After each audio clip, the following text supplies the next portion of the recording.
दोस्तों एकदम तैयार। सुबह सुबह का समय है और मैं एकदम तैयार हो चुका हूँ और देहरादून की सैर करने।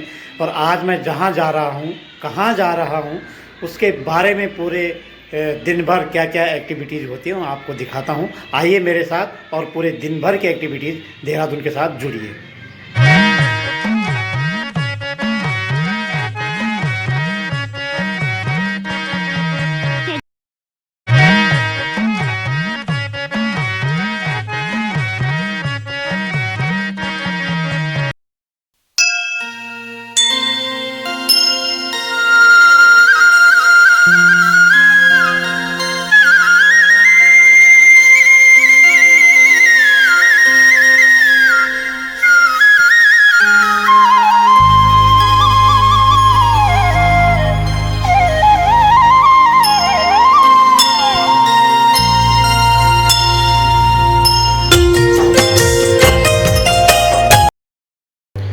जनजाति कार्य मंत्रालय द्वारा देहरादून में स्थित एक बहुत ही सुंदर म्यूजियम बनाया गया है। इस म्यूजियम को आप देख सकते हैं।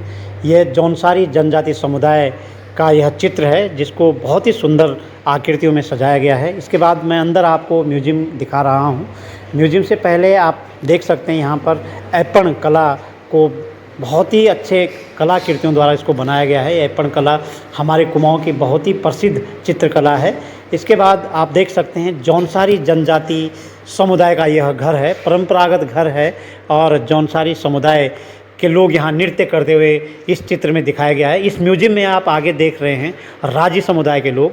राजी समुदाय का यह परंपरागत घर है और इस समुदाय की अपनी ही एक विशेष प्रकार की परंपरा है। आप देख सकते हैं भोटिया समुदाय के लोग, भोटिया समुदाय की भी अपनी एक खास प्रकार की परंपरा है। उनका परंपरागत घर आप यहाँ देख सकते हैं।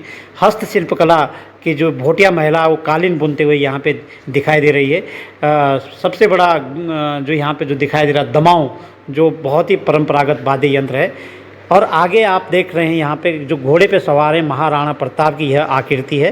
राणा वंशज के लोग जो राजी समुदाय के लोग हैं वो अपने को राणा वंशज के लोग मानते हैं। और इस घर को आप देख सकते हैं, ये थारू का परंपरागत घर है। थारू समुदाय के लोगों को यहाँ दर्शाया गया चित्र में। और ये हस्तशिल्प कला की एक बहुत ही अनूठी मिसाल यहाँ पे प्रस्तुत की गई है। थारू समुदाय के बाद मैं आपको जो चित्र दिखा रहा हूँ म्यूजियम में जो दिखाया गया है, बुक्सा समुदाय के लोग। ये बुक्सा समुदाय का परंपरागत घर है और इस घर में महिला पुरुष तमाम प्रकार के अपने काम में लगे हुए इस म्यूजियम में इसको दिखाया गया है।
कला का प्रदर्शन करते हैं और इस समय राज्य स्तर पे इस प्रतियोगिता का हिस्सा बन रहे हैं।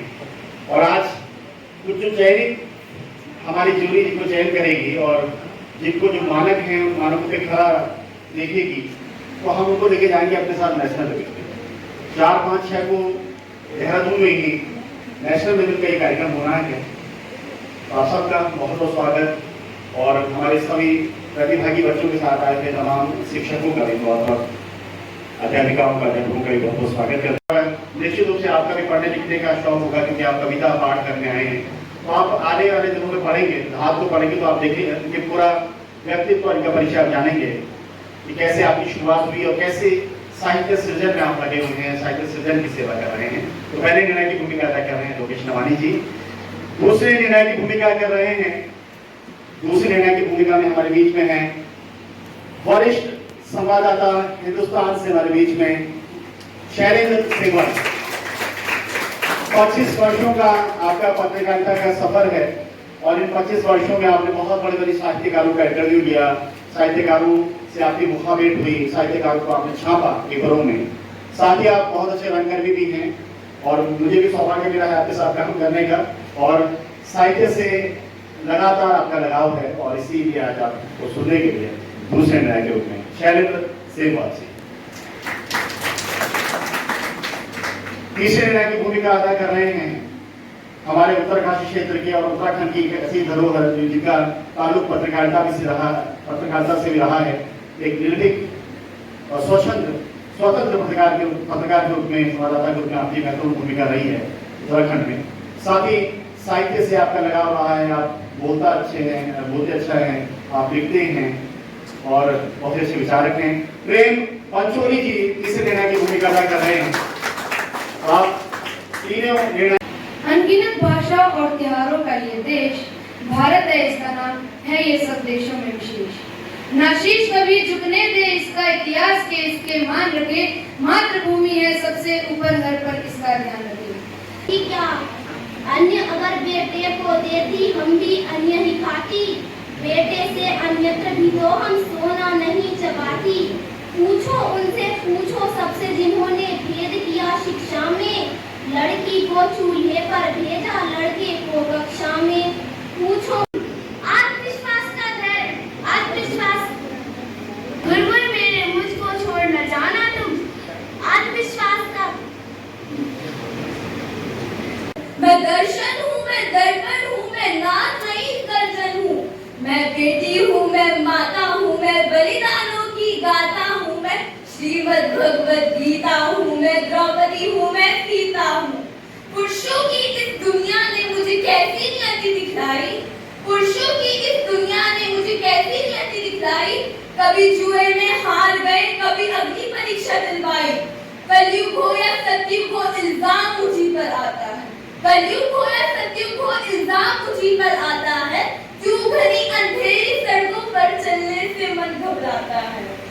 गलत तरीके में चले जाते हैं। दरअसल उन्हें कोई बताने वाला नहीं होता, लेकिन आप एक बहुत अच्छे इंस्टीट्यूट में या इस विद्यालय में पढ़ने वाले बच्चे, और मैं समझता हूँ कि आप लोग बहुत अच्छी बातें सीख रहे हो। तो मेरा सुझाव ये रहेगा कि जो भी यहाँ के प्रभारी लोग हैं, निदेशक महोदय हैं और विशेष रूप से जो सदस्य हैं इसके श्री योगो करोली जी, मैं चाहूँगा कि कविता की वर्कशॉप करें बच्चों के लिए। कविता होती क्या है, कैसे लिखनी होती है, समझ रहे हैं ना। तो मुझे बहुत अच्छा लगा, खासकर इन बेटियों ने जो किया है। और कविता क्या क्या लिखनी चाहिए, कविता एक विचार का नाम है। तो जो सबसे गहन विचार थे इस बच्चे की कविता में आए थे, तो यह मैं इसे समाप्त कर रहा हूँ। लेकिन फिर यहाँ पर बहुत सारी बेटियाँ हैं जो क्रिएटिविटी से जुड़ी हैं, रचनात्मकता से जुड़ी हैं। मैं उनके लिए, लड़कियों के लिए 2 लाइन पढ़ना चाहूँगा। एक पैरा सुना देता हूँ मैं। तेरे भीतर एक लड़की है, उसको नील गगन छूने दे। तेरे भीतर एक लड़की है, उसको नील गगन छूने दे। तेरे भीतर एक स्वप्न है, उसको यह दुनिया रचने दे। तेरे भीतर एक लड़की है, उसको नील गगन छूने दे। तेरे भीतर एक सृष्टि है, तेरे भीतर एक सृजन है। तेरे भीतर एक समय है, तेरे भीतर वालोड़न है। एक वेग उद्वेग तेज है, एक प्रवाह एक परिवर्तन है। तेरे भीतर एक हलचल है, उसको अंबर पर उगने दे। तेरे भीतर एक हलचल है, उसको अंबर पर उगने दे। तेरे भीतर एक लड़की है, उसको नील गगन